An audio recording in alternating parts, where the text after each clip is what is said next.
자, 우리 하나님의 말씀 보십니다. 하나님의 말씀은 마태복음 5장 1절부터 12절 말씀까지입니다.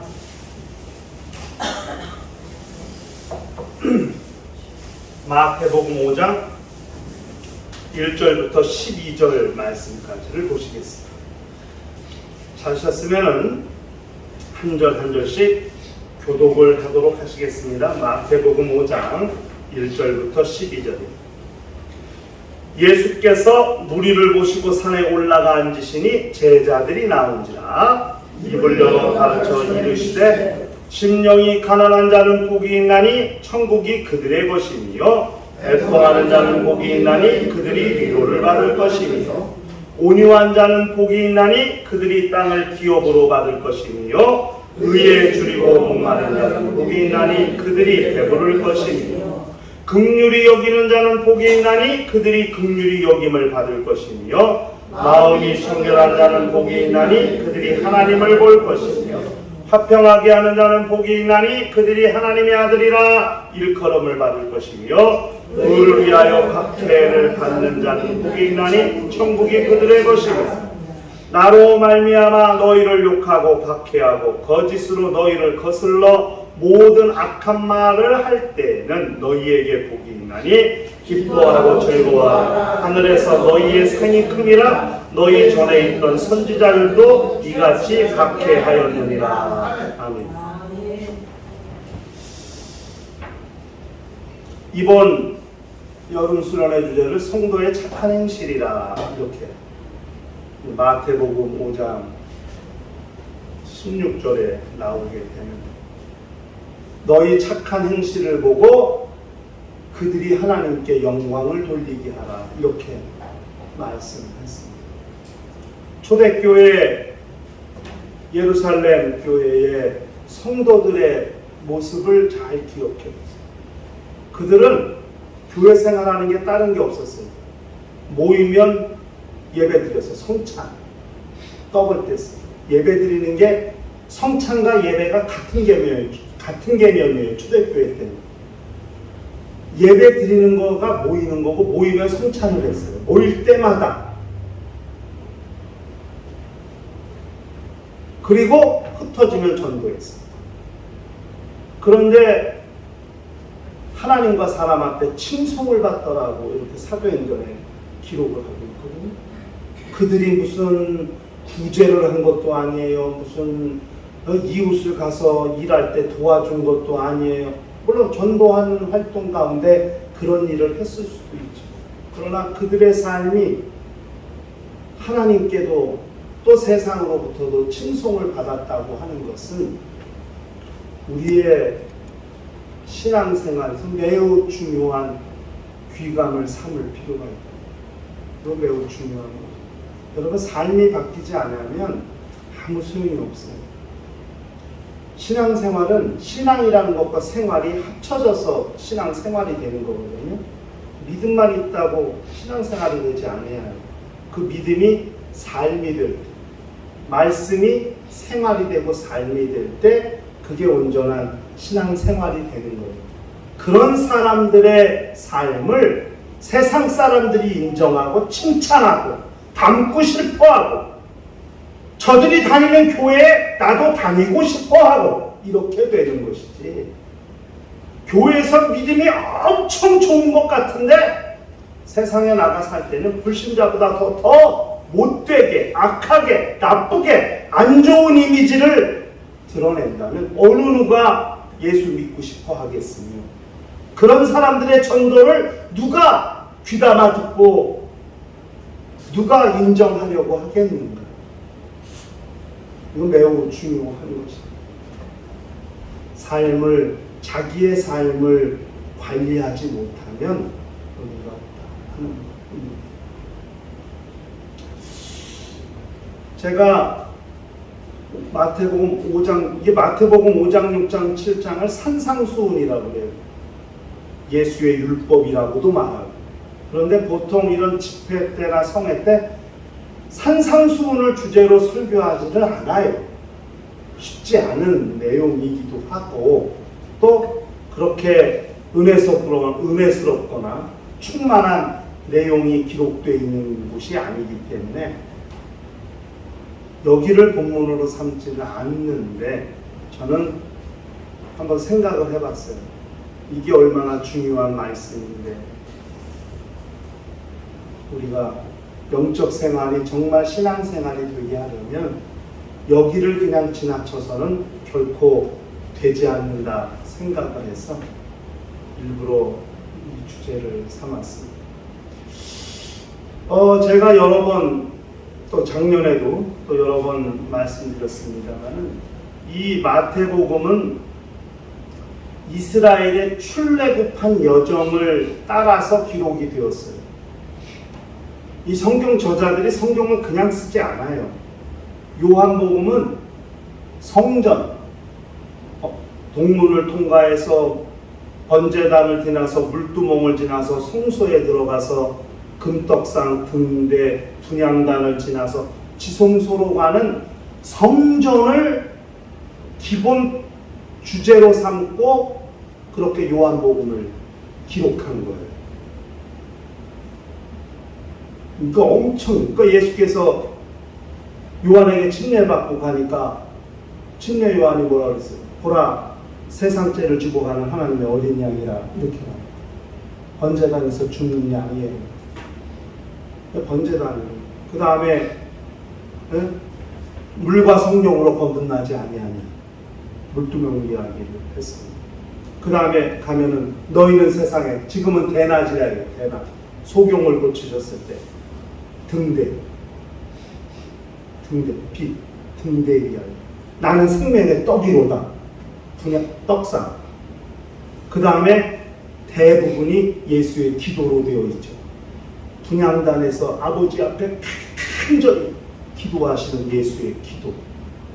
그리고 요한복음 마지막에 가면은 예수의 품에 누워있는 사랑하는 제자 이야기가 나오죠. 지성소에서 하나님과 교제하고 사귀고 교통하는 그런 이야기를 기록하고 있습니다. 사도 요한의 이야기를. 누가복음은 예수께서 기도하신 내용이 가장 많이 나와요. 눈물을 가장 많이 흘리셨고 분노하시고 화도 내시고 그런 감성, 예수의 인성과 감성이 가장 많이 드러난 게 누가복음입니다. 우셨어요, 많이. 기도를 가장 많이 하셨어요. 가장 많이 화를 내셨어요. 역정을 내시고 거룩한 분노. 누가복음에 나오는 특징입니다. 마태복음은 이스라엘 민족이 애굽으로 내려갔다가 애굽을 출애굽해서 홍해를 건너서 광야로 나와서 광야에서 육을복 받고 40년간 광야 생활을 하다가 등등 이런 스토리를 가지고 예수께서 태어나시자마자 애굽으로 내려가셨고 애굽에서 자라셔서 30세쯤 돌아오셨고 그 다음에 나사렛에서 30세 돌아오셔서 나사렛에서 30세까지 자라셨고 마침내 30세가 되신 해에 요단강에서 침례를 받으셨고 홍해를 건너는 게 침례의 모형입니까? 침례 받으신 다음에 바로 광야로 나가셔서 마귀에게 시험을 받으셨다. 그렇게 그것들이 통과된 다음에 시내산에서 율법을 받는 것과 대응이 되는 것이 예수께서 팔복부터 시작한 예수의 산상수훈, 예수의 율법이 선포되는 것이 모세가 시내산에서는 율법을 받은 것과 대꾸를 이루게 됩니다. 그렇기 때문에 마태복음 5장 1절의 말씀이 아주 중요한 거예요. 예수께서 산에 올라가 앉으시니 제자들이 나오더라. 왜 예수께서 산에 올라가셔야 해요? 저 평지에서 얘기하시면 제자들이 안 나오나요? 네? 저 강가에 가서 설교하시면 제자들이 안 나와요. 근데 왜 예수가 산에 올라가셔야 할까? 그건 모세가 산에서 율법을 받았기 때문에 시내산에서 예수께서도 산에 올라가셔서 당신의 율법을 선포하시는 거죠. 모세가 40일을 금식하면서 시내산에서 받은 게 두 개예요. 십계명. 하나님이 직접 글을 쓰셨어요. 그 돌판을 만들어서 주셨어요. 가져 내려가라고. 그리고 나머지가 성소 짓는 법, 제사 드리는 법, 절기를 어떻게 지킬 것이냐, 음식은 뭘 먹고 뭘 먹지 말 것이냐, 제사장은 어떤 옷을 입고 제사장은 제사를 어떻게 집리할 거냐. 이게 성소 짓는 법과 제사 드리는 법, 하나님을 섬기는 법에 대해서 40일 금식하면서 하나님께 계시를 받고, 하나님 말씀하시니까 모세에게 너 얼른 내려가라. 왜요? 그랬더니 네 백성들이 아주 신났다. 그래갖고 모세가 내려왔어요. 돌판 2개 옆에 끼고, 금송아지 만들어 넣고 마셔라, 부어라, 밀리리야, 미나무부터 시작해서 춤추고. 모세가 어떻게 했어요? 화가 나고 하나님이 주신 돌판을 내리 던져서 깨버렸어요. 왜? 이 백성은 하나님의 말씀을 받을 자격이 없다. 그래서 모세가 화가 나갖고 하나님의 편에 서는 자 일로 서라. 레위기파가 나왔어요. 너희 허리에 칸 칼로 죽여라. 자기 동족을. 그날 3,000명이 죽었어요. 그게 율법을 받던 날 일어난 일이에요. 3,000명이 죽었어요. 그리고 모세가 자기가 돌판을 만들어가지고 돌판을 치고 다시 올라갔어요. 그리고 도로 40일을 물도 마시지 않아. 그건 80일을 물도 먹지 않고 금식한 거거든요. 사람이 할 수 없죠. 이건 하나님이 도와주시지 않으면 할 수 없었어요. 80일을 합쳐서 도로 40일 금식하면서 다시 율법을 받아가지고 내려온 거예요. 모세가 내려왔더니 수건을 가렸어요, 얼굴. 왜? 모세 얼굴에 광채가 얼마나 났는지 모세 얼굴을 볼 수가 없는 거예요. 그 모세가 얼굴을 천으로 가리고 다녔다. 하나님을 만나고 그 영광이 얼마나 엄청났는지. 그때 하나님께서 자기 백성 3,000명을 잃어버리셨죠. 죽었으니까. 그 3,000명을 도로 찾는 사건이 오순절날 성령을 받을 때 베드로가 성전 민문에 설교했더니 그날 예수 믿고 그날 성령 받고 침례받은 사람이 3,000명이라고 그랬어요. 사도행전. 율법 받던 날, 구약의 율법 받던 날 3,000명 잃어버리신 하나님이 신약시대 때 성령 받는 날 3,000명을 도로 찾으시는 이야기로 성경은 백부를 이루고 있어요. 이와 같이 성경은 다 짝이 있어요. 그 짝을 가지고 너무 집요하게 파고 들어가는 게 이제 신천지죠. 성경은 다 짝이 있다고 그래가지고 아주 그냥 신구약 짝을 맞춰가지고 그냥 A-B, B-C, C- 아주 그냥 쫙쫙 내가 사람들이 엄청나게 감동받아가지고 다 넘어가죠. 그래서 신천지로 빠진 사람들도 많이 있습니다만은 성경은 그렇게 하나님이 이르셨으면 찾으신 그런 사건으로 되어 있습니다. 율법을 출애굽한 다음에 50일째 되는 날 광야에 나와서 율법을 받았어요. 예수께서 죽으시고 부활하시고 하늘에 가신 지 50일 만에 성령이 이 땅에 온 것을 율법을 받은 날과 또 대꾸를 이룬 것으로 이야기를 하기도 합니다. 예수께서 산에 올라가 앉으시니 제단이 나온 즉 예수의 율법이 시작되는 것, 그리고 입을 열어 가르쳐 가라사대, 그리고 심령이 가난한 자는부터 의를 위해 핍박을 받는 자까지 8가지의 복을 말씀하셨습니다. 우리가 이미 십계명은 다들 아실 거예요. 십계명은 하나님을 향한 계명이 있고 사람을 향한 계명이 있어요. 대신 하나님과의 관계, 1계명부터 4계명까지. 나 외에 다른 신을 내게 두지 마라. 우상을 섬기지 마라. 그렇죠? 내 이름을 망령되이 일컫지 마라. 안식일을 거룩히 지켜라. 이거 다 하나님과 관련된 이야기죠. 대신 하나님과 관련. 그 다음에 내 부모를 공경하라. 살인하지 마라. 거짓말하지 마라. 도둑질하지 마라. 내 이웃의 아내를 탐하지 마라 등등 5계명부터 10계명까지는 사람과의 관련된 계명이죠. 그 대인계명. 이렇게 하나님을 향한 것, 사람을 향한 것, 수직적인 것, 수평적인 것, 이렇게 10계명은 크게 2가지로 나눠요. 그것을 하나님 사랑, 이웃 사랑, 이렇게 율법의 강령이라고 예수께서 말씀하셨어요. 1계명부터 4계명까지 하나님과의 관련된 계명 간추려만 하는 하나님의 사랑하라. 부모를 공경하는 것부터 10계명까지는 한마디로만 내 이웃을 내 몸과 같이 사랑하라. 그래서 하나님을 사랑하라, 이웃을 사랑하라. 이것이 율법의 강령이라고 예수께서 그렇게 말씀하셨습니다. 그것처럼 모세가 시내산에서 율법을 받을 때 10계명이 하나님을 향한 계명, 사람을 향한 계명으로 구성되어 있다면, 그러면 예수께서 마태복음 5장도에 말씀하신 8가지의 복, 8복은 어떻게 구성되어 있을까요? 하나님을 향한, 사람을 향한 이 2가지 구조로 되어 있어야 그것이 대꾸를 이루는 거 아니겠어요? 8복도 그렇게 되어 있습니다. 여러분, 8복을 잘 생각해 보세요. 8복은요, 첫 번째 복과 8번째 복에 천국이 저희 것임이라, 너희 것임이라. 천국을 소유하는 자가 누군가를 말해요. 그리고 의가 2번 나오는데, 4번째 계명, 의에 줄이고 목마른 자는 복이 있는. 그 다음에 8번째 계명, 의를 위하여 핍박을 받는 자는 복이 있는. 이렇게 4번째, 8번째 의가 나와요. 그 의를 기준으로 1복부터 4복까지는 하나님과 관련된, 5번째 복부터 8번째까지의 복은 사람과 관련된 복. 이렇게 나눌 수 있다는 것을 우리가 알아야 됩니다. 신앙생활은 이 2가지가 매우 중요해요. 하나님과의 관계, 사람과의 관계.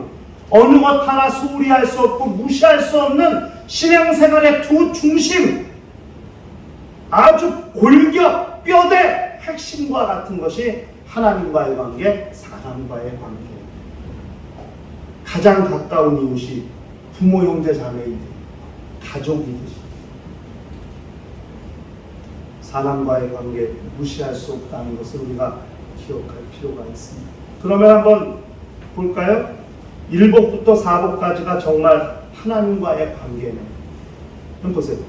하나님의 관점에서 나를 보는 거예요. 하나님의 관점에서 나를 보니까 나는 가난해질 수밖에 없는 거예요. 하나님보다 높아질 사람이 있어요. 하나님보다 부자 될 사람이 있어요. 하나님보다 재물이 많은 사람이 있을 수 있어요. 하나님 앞에서 어떤 것도 자랑할 수 없고 드러낼 수 없고 높아질 수 없고 교만할 수 없는, 그러기에 한없이 자기를 낮출 수밖에 없는 하나님과의 관계 속에서 나는 그렇게 가난하고 가난해서 내 안에 있는 모든 것을 다 비우고 오직 하나님이 주시는 것으로 채우려고 하는 강한 욕구, 거룩한 욕구가 있어야 합니다. 이건 매우 중요한 거죠.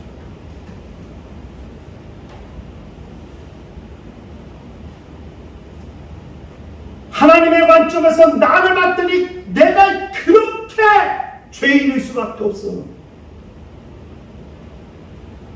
하나님의 눈으로 나를 봤더니 내가 그렇게 추악하고 더럽고 죄인 중에 괴수일 수밖에 없어. 그러니까 애통할 수밖에 없는 거예요. 울 수밖에 없는 거예요. 왜? 나는 죄인입니다. 하나님 앞에서 나는 결코 울어올 수 없는, 나는 죄인입니다. 그래서 애통하는 자가 복이 있다. 하나님과 관계에서 나를 보는 거예요. 내가 사람과의 관계에서 볼 때 내가 뭘 죄인일 수 있어요? 안 그래? 그러나 하나님과의 관계에서 볼 때 나는 한없이 죄인일 수밖에 없고, 그렇기 때문에 통회하고 자복하고 애통하며 울며 하나님 앞에 용서를 구할 수밖에 없는 그런 존재라는 사실을, 그걸 발견하게 되는 거예요. 이건 오직 하나님과의 관계에서 자기를 보았을 때 나타나고 발견할 수 있는 것. 그래서 자기가 하나님 앞에서 죄인이라는 걸 깨닫는 자가 복이 있는 자예요. 그럴 자를 하나님이 위로해 주신다.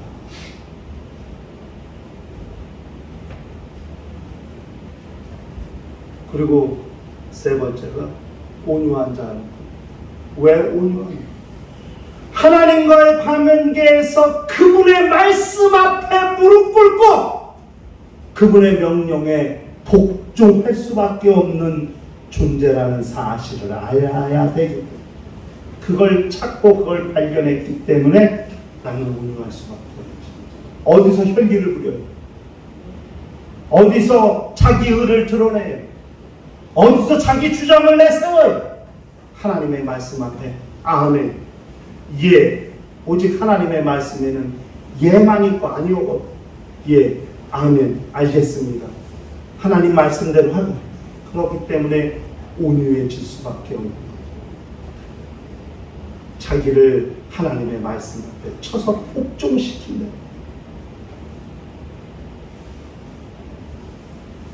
그리고 네 번째가 그런 하나님의 의를 얼마나 사모하고 사모하는지, 정말 그 의에 줄이고 의에 목말라 나는 하나님의 의가 없으면 살 수 없습니다. 하나님께서 나를 의롭다 인정하시지 아니하면 나는 살 수 없습니다. 하나님께서 나를 의롭다고 말씀해 주셔야 나는 죄를 벗고 거룩한 하나님의 자녀로, 하나님의 백성으로, 하나님의 성도로 살 수 있습니다. 그렇기 때문에 하나님의 은혜를 간절히 바라는 것. 여러분, 추우면은 에어컨을 좀 줄이든지 하세요. 바람이 글로 가는다고. 저 높일까? 하늘로? 네? 높여? 거기서 안 나와요. 네. 좀 높이세요. 그럼 위로. 이렇게. 쓰면 낫지 뭐. 그죠?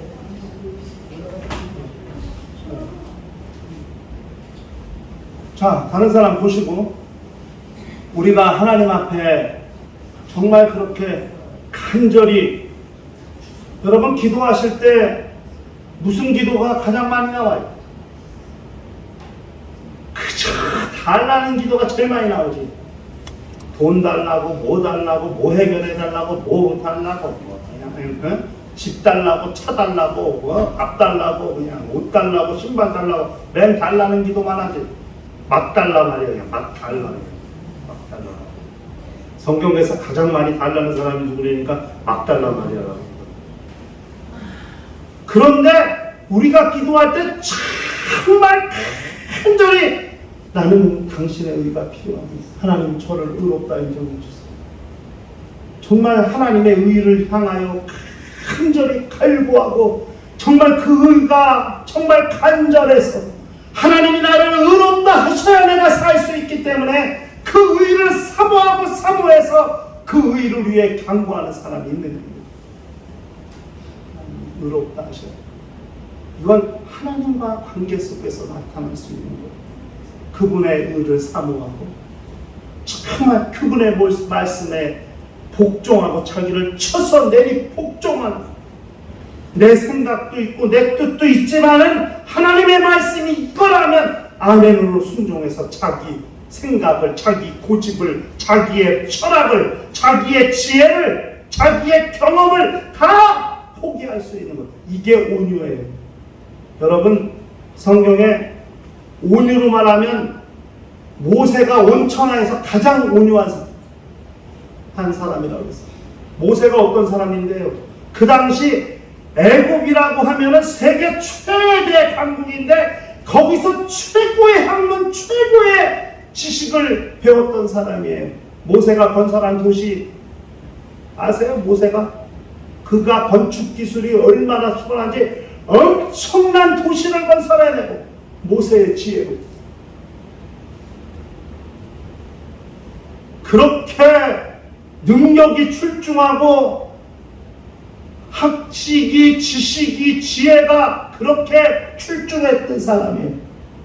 그런데 하나님께 사로잡힌 다음에 그저 홍해 앞에 있는 건너라. 여기를요? 어떻게 해요? 이해가 안 가죠. 그런데 요단강을 건넌 여길요? 어떻게 해요? 하나님 법궤만 제사장들이 먼저 들어가. 법궤만 제사장들이 딱 발을 담그는 순간 요단강 물이 딱 끊어졌어. 제사장들이 법궤 메고 요단 강가에 있는 동안 물이 한 방울도 흘러가지 않았어. 백성들이 다 요단강을 건너고 법궤를 맨 제사장들이 건너서 나오니까 다시 물이 흘렀어. 그냥 순종인 거죠. 여기를요? 왜요? 어떻게? 한마디도 말한 적 없어요. 하나님이 어떻게 건널까요? 내가 이렇게 할 테니 건너라. 알겠습니다. 밤새 하나님이 통풍을 불게 해가지고 강물이 양쪽 벽이 되게 하시고 그 땅을 만드셔서 건너라. 그거 쉽지 않아요. 아니 양옆에 물벽이 있는데 이 물이 나를 언제 덮칠지 어떻게 알아. 그런데도 거기 간 백성들이 다 애굽의 그 어마어마한 최첨단 무기로 무장한 군대들이 그렇게 추격해 들어오는데도 그렇잖아요. 마지막 사람이 다 건너가니까 하나님 물과 물을 합쳐가고 그 최첨단 강국이 다 군대가 다 몰살당하는 수장 몰살당하는 거 아니에요? 그 이순신 장군 우리 영화 같이 봐요. 명량, 한산, 노량 이 세 가지 시리즈. 한산 세계 3대 대첩 중에 하나입니다. 세계. 네? 그 수많은 일본 배들을 격침시키고 일본 군인들을 다 바다에 수장시킨 어마어마한 세계 3대 해전 중에 하나입니다. 한산 대첩이 우리나라에서 있었던 일이거든요. 조선시대 때 우리나라 장수 한 사람의 지혜로. 근데 모세는 자기가 가지고 있던 지혜, 지식, 학식, 경험, 왕자로서의 신분, 명예, 권력 다 내려놨어. 오직 하나님이 주신 지팡이 하나.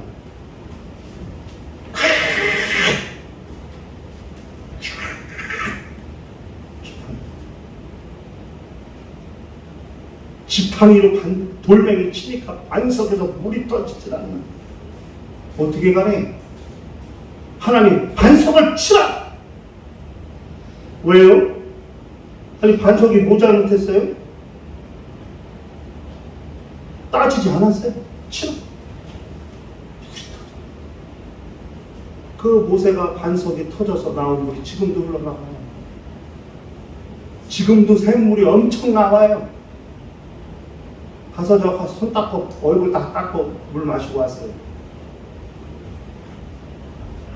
온유가 그런 거예요. 그냥 하나님 말씀만 자기 복종하는 거예요. 그러니까 누가 뭐래도 다 감당하고 견딜 수 있는 거예요. 백성들이 와서 이 말하고 저 말하고 그 말하고 요 말하고 다 해도 견딜 수 있는 것은 자기가 하나님 말씀 앞에 그렇게 자기를 낮추고 복종시켰기 때문에 그게 가능한 거예요. 하나님과의 관계가 온전해졌기 때문에 제대로 그 관계가 형성이 됐기 때문에 그게 가능합니다. 1계명부터 4계명까지는 하나님과의 관계, 1계명부터 첫 번째 복부터 네 번째 복까지는 하나님과의 관계에서 나타나는 복이에요. 신령이 하나내야 됩니다. 하나님과의 관계에서는 뭘 드러내면 안 돼. 나는 그저 그분 앞에 낮아질 수밖에 없고 자기를 비울 수밖에 없는 존재. 그분의 시선으로 바라봤다니 나는 죄인, 괴수야, 죄인이야, 엄청난 죄인이야. 그런데 하나님의 은혜로, 예수 그리스도의 대속의 은혜로 우리가 죄 사함 받고 구원받은 거 아니에요? 그리고 하나님의 말씀 앞에 자기를 철저히 복종시키고 낮출 수 있는, 그리고 하나님의 의를 향하여 절대 그 의를 사모하고 그 의를 바라는 간절한 신앙이 있어요. 하나님과의 관계가 온전해지는, 이거 하나님과의 관계. 그 다음에 5번째 복부터는 이웃과의 관계죠. 긍휼히 여기는 자는 긍휼히 여김을, 마음이 청결한 자는 하나님을, 화평케 하는 자는 하나님의 아들이다. 의롭게 핍박을 받는 자는 복이 있나니 천국. 왜 긍휼히 여길 수 있는지 알아요? 하나님 앞에서 자기를 한없이 낮추고 비웠더니 어떤 사람을 봐도 다 그 사람을 사랑할 수 있고, 그 사람을 다 품을 수 있고, 그 사람을 다 안아줄 수 있는 거예요.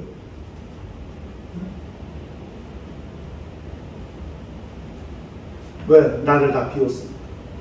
욕심도 내려놓고, 네? 근심도 내려놓고, 염려, 걱정 다 버리고 자기를 다 비웠더니 모든 게 다 긍휼히 여길 수가 없어요. 왜? 내가 그렇게 그분의 긍휼을 입었거든. 내 죄를 보고 애통이 통회하고 자복해서 하나님의 용서를 얻어서 내 심령이 청결해졌어요. 사람과 마음이 청결해졌어요. 어떤 세상의 유혹에 나를 오염시키지 않을 수 있어요. 왜? 나는 하나님께 회개하고 통회하고 자복하는 심령이 되었기 때문에 세상의 죄와 유혹과 원수의 어떤 미혹에도 흔들리지 아니하고 나를 지킬 수 있어요. 이 사람이 이만하고 저 사람이 저만한다고 해서 내 마음에 분란이 일고 그냥 폭풍이 일고 바람이 일고 이 안에서 부글부글 끓어오르고 열이 그냥 쭉쭉 뻗치고 그냥 한낮이 37도인데 내 안은 40도 50도까지 올라가고 내 속은 그냥 열불이 나지만 그 마음이 청결한 상태가 아니잖아요. 그런데 그렇다 할지라도 자기를 더럽히지 아니하고 자기의 마음을 깨끗하게 할 수 있는 것은 내가 하나님 앞에 통회하고 자복하며 회개하기. 그래서 그들을 긍휼히 여길 수 있는 마음이고 그들의 어떤 말에도 내 마음을 오염시키지 않을 자신이 있는 것. 그렇기 때문에 하나님의 말씀에 자기를 복종시키고 자기를 무릎 꿇쳤기 때문에 다른 사람과 얼마든지 화목할 수 없고 화평을 이룰 수 있죠. 그런 모세가 그런 온유함 때문에 백성들의 그런 불만과 불평, 얼마나 불평이 많은 이놈의 백성이 목이 고든 백성이라고 하나님이 이스라엘 백성을 진단. 이 백성은 목이 고든 백성이라고.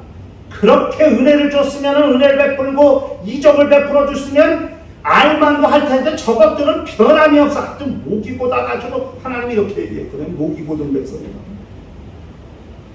그 사람들이 맨날 모세가 항의하는 거예요. 배고파 죽겠다. 고기 달라, 떡 달라, 물 달라, 덥다고 막 불평이 어마어마하게 막. 그래도 모세는 아무렇지도 않아. 자기가 할 수 있는 것 처리하지만 안 되면 어떻게? 하나님께 아버지 하나님 여호와여 백성들이 이렇게 달라는데 하나님 어떡할까요?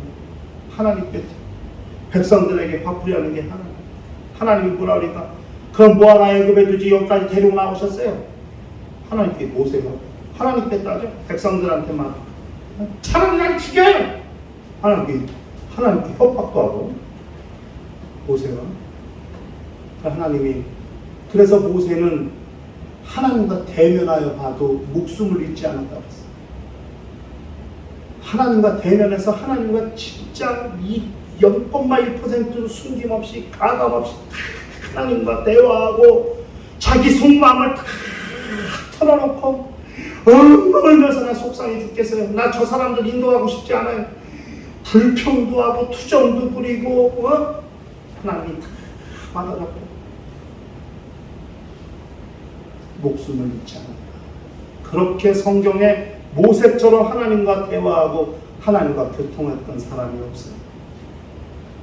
얼마나 마음이 오니 하나님을 믿는다는 것 때문에 영적 생활한다는 것 때문에 내가 하나님의 은혜를 사모해서 의롭다함을 받았다는 이유 때문에 이웃으로부터 손가락질 당하고 비판을 당하고 욕을 먹고 의를 위해 핍박을 받을 때 복이 있다. 천국이 저기 있다. 의 때문에 예수 믿는다는 것 때문에 때로는 손해볼 때도 있고 오해를 받을 수도 있고 억울한 일을 당할 수 있어요. 그때 기뻐하고 즐거워하고 선지자들을 이같이 핍박하는 주님께서 그렇게 말씀해 주셨습니다. 영적 생활은 이것이 근간이에요. 하나님 사랑, 이웃 사랑, 하나님과의 관계, 이웃과의 관계, 이게 뼈대예요. 이것이 무너지면 신앙생활 자체가 존립되지 않아요. 매우 중요해요. 항상 이 두 가지를 저는 그래요. 저는 우리 성도들이 어디 있든지 뭘 하든지 항상 이 두 가지를 염두하고 살았으면 좋겠어요. 나는 과연 하나님 앞에서 어떻게 하나님 앞에서 의롭다함 받고 하나님 앞에서 긍휼히 여김을 받고 하나님 앞에서 용서받고 하나님 말씀 앞에 복종한 그 상태로 이웃을 향하여 나아갈 때 우리는 긍휼히 여기는 마음이 생기고 마음이 청결해질 수 있고 화평케 하여 하나님의 아들이라 일컬음을 받을 수 있는 자들이 될 수 있고 때로는 그런 것 때문에 오해를 받아서 욕먹고 핍박을 받고 그렇게 억울한 일을 당한다 할지라도 하나님 앞에 감사할 수 있고 사도행전의 제자들이 예수를 복음 전한다는 이유로 공회에 잡혀가서 매질을 채찍질 당하고 엄청 고문을 당합니다. 그러나 백성들을 무서워해서 위협해서 놓아줘요. 그들이 노임을 당해서 집으로 돌아갈 때 어떻게 돌아갔겠어요? 하나님께 찬미하고 감사하며 기뻐서 돌아갔다고 했어요. 복음 전하는 것 때문에 내 엉덩이가 내게 아니야. 맨날 의도 터져갖고 맨날 엉덩이가 아프고 채찍 상처에 그냥 상처가 아물 날이 없을 정도로 맨날 두들겨 맞아도 그들을 하나님께 감사하고 기뻐하며 집으로 돌아가요. 여전히 성전에 가서 백성들을 가르치고 구제하는 일을 하고 거침없이 하나님의 일을 감당할 수 있었던 것은 주께서 주신 말씀이 믿음이 될 뿐 아니라 그들의 삶의 중심이 되고 철학이 되고 근간이 되었기 때문에 도무지 어떤 위협이 온다 할지라도 흔들리거나 요동하지 않고 자기 신앙을 꺾어버리지 않고 끝까지 그것을 지키고 믿음의 경주를 다한 것이라고 우리는 생각해야 한다는 것입니다. 우리도 그런 삶을 살아야 한다. 여러분, 요즘 대한민국에서 신앙생활하기 녹록지 않습니다. 솔직히 옛날처럼 요즘은요 공공장소에서 전도할 수가 없어요. 지하철에서 전도할 수가 없어요. 바로 신고 들어가서 바로 끌려가요. 노방정도 할 수가 없어요. 종교 편향과 다 걸리게 돼 있어요. 다른 종교 안 하는데 왜 너희만 특별하게 하냐는 거예요. 똑같아라, 똑같아. 여러분, 평준화가 좋은 게 아니에요. 성경은 절대 평준화를 지지하지 않습니다. 성경은요, 같은 밭에 똑같은 씨를 뿌려도 30배, 60배, 100배로 결실한다는 거예요. 그런데 그거를 어떻게 다 평균적으로 맞춰서 교육을 해요? 아니, 그러니 공부 잘하는 애들이 다 실력이 죽고 공부 못하는 애들은 따라오지 못해요. 다 죽는 거예요. 잘하는 애들은 잘하는 대로, 그렇지 못한 애들 그렇지 못한 대로 그렇게 교육을 시켜야 거기서 노벨상 받는 과학자도 나오고 투명한 예능인도 나오고.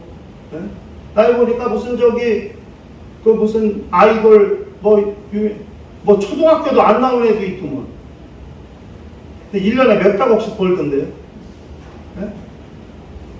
뭐 세계 안 가는 나라도 없고, 뭐 걔가 뭐 언어를 배웠거든요? 안 배웠는데 영어 엄청 잘하던데. 이게 여러분, 그 뭐 악동 뮤지션인가 하는 애들이 있어요. 남매 얼굴 잘생기지도 않았어. 되게 못생겼어. 그런데도 아니 뭘 무슨 책을 읽더니 그냥 책을 줄주니까 거기서 그냥 노래를 만들어 지가 부르더만 바로 즉흥적으로. 그냥 뭐 노랫말을 뭐 책을 읽는데 하니까 바로 가사 즉흥적으로 작곡해서 노래를 부르더만 그 자리에서 노래 하나가 나오더만. 근데 걔네들 뭐 초등학교인가도 안 나왔던데 깜짝 놀랐어요. 대학까지 나와야 꼭 잘 되는 게 아니더라. 중요한 것은 하나님 앞에서 우리가 어떤 마음, 어떤 신앙을 그래요. 어릴 적부터 하나님을 신앙하는 것을 정말 가져야 돼요. 요번에 이제 어제 이제 출국했어요. 15명이 왔는데 어제 이제 6명이 나갔어요. 새벽에. 뭐 남아있어요. 했는데 이제 유호중 목사 가족 3명, 벤첸 목사 부부 5, 그 다음에 엄마하고 딸이 왔어요. 근데 그 엄마는 몸이 이래요. 지팡이를 짚고 다녀서 나는 어디가 많이 아픈 사람이야. 축구 코치래. 여자인데. 근데 몸이 뚱뚱했는데 이 지팡이를 짚고 다니는데 축구 코치 다 집사님이고 이제 딸내미고 그래서 이제 7명이 이제 남고 그 다음에 제이방 목사라고 이제 이민 간 지 40년 된 한국 사람인데 36톤 덤프 차량을 몰고 다니더라고요. 자기 일이 보여주는데 차 길이만 50m래. 그 차를 운전하고 다니더라고요. 주중에 일한 자기 잡이 있는 거, 일이 있는 거예요. 근데 2.5톤 모는 나는 얼마나 웃기겠어요. 36톤짜리인데 이쪽 가고 진짜 말도 못했어요.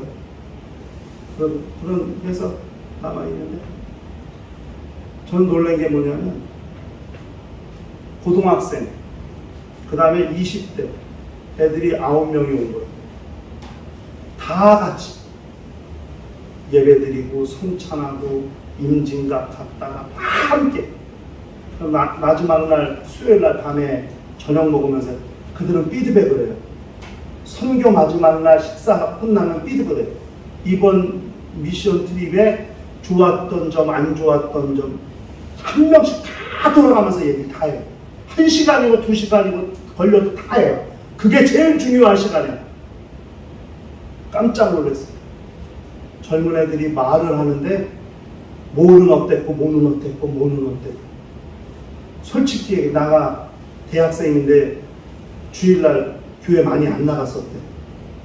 여자애가. 근데 요번 한국 갔다 와서 너무 감동받아서 이제 매주일 교회 나가야 되겠다, 나갈 거라고 자기가 이렇게 얘기하더라고요.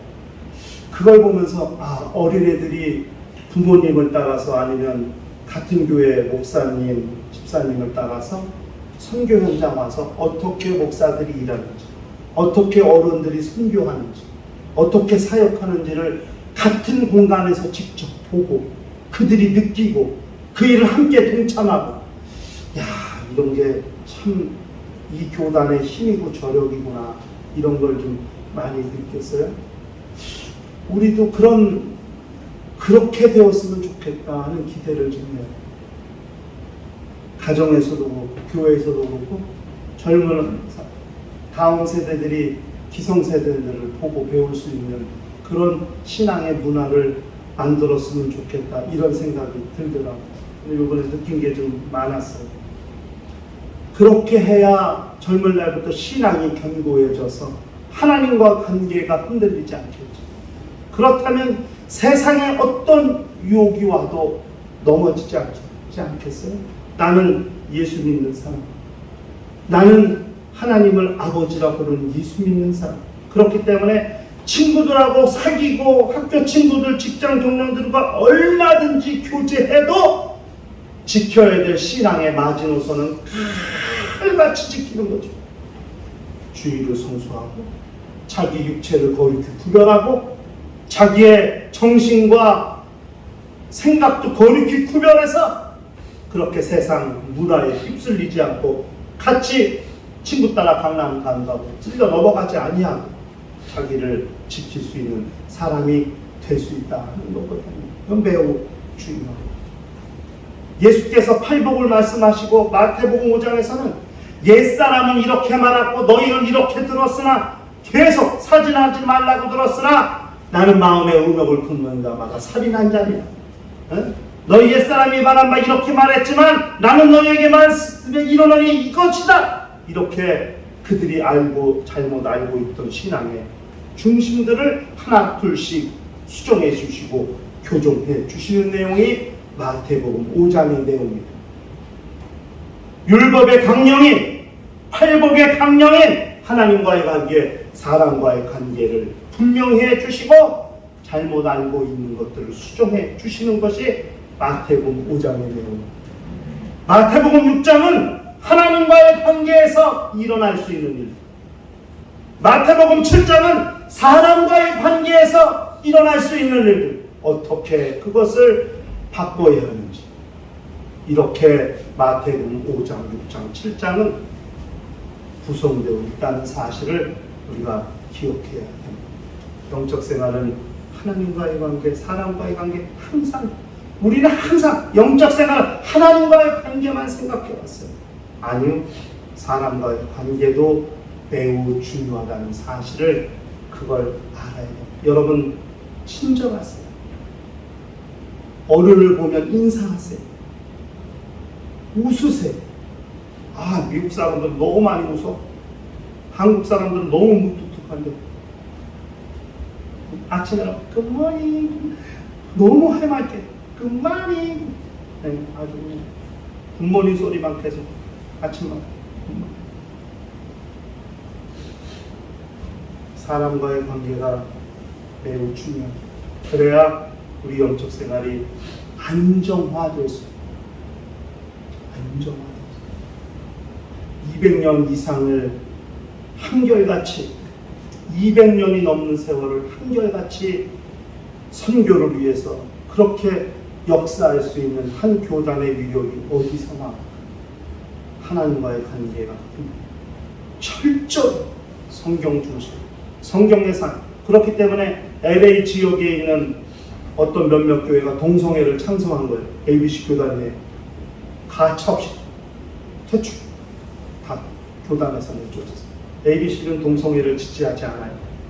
그런데 오해하고 있는 WCC 아니 지지하지 않아요. 하지 않습니다. 굉장히 신앙의 보수적인 아브라함 링컨, 록펠러, 서기왕 11조 가장 많은 록펠러, 마르틴 루터 킹 목사, 그 다음에 요번에 미국 민주당 대통령 후보로 나온 여성 해리스 부터, 그 양반이 미국 침례교회 성도입니다. 우리는